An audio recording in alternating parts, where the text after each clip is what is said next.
প্রিয় দর্শক আসসালামু আলাইকুম। আশা করি সকলে আল্লাহর রহমতে ভালো আছেন। প্রিয় দর্শক, আজকে আমি একটি ভেষজ গুণাগুণ সম্পূর্ণ একটি কবিরাজি চিকিৎসা নিয়ে আলোচনা করব। প্রিয় দর্শক, আপনারা স্ক্রিনের মধ্যে যে গাছটি দেখতে পাচ্ছেন, প্রিয় দর্শক, অবহেলিত একটি গাছ হলেও প্রিয় দর্শক এটি কিন্তু পুরুষের গোপন সমস্যা থেকে মুক্তি পেতে খুবই উপকারে আসে এই গাছটি। প্রিয় দর্শক, সেই গাছটির নাম হচ্ছে জাপানি লতা।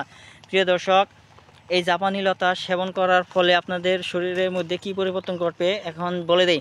প্রিয় দর্শক, এই জাপানি লতা দিয়ে যারা পুষ্টির সমস্যায় ভুগে আছেন, প্রিয় দর্শক, ভালো মন্দ খাবার পরও আপনাদের শরীরের প্রোটিনের সমস্যা থেকে মুক্তি পাচ্ছেন না, ভিটামিনের অভাব দূর হচ্ছে না, এবং কি প্রিয় দর্শক আপনাদের শরীরের স্বাস্থ্য ঘুরে যাচ্ছে না, এবং কি দিন দিন অবনতি হচ্ছে প্রিয় দর্শক, এবং কি আপনাদের রোগ প্রতিরোধ ক্ষমতা বৃদ্ধি পাচ্ছে না।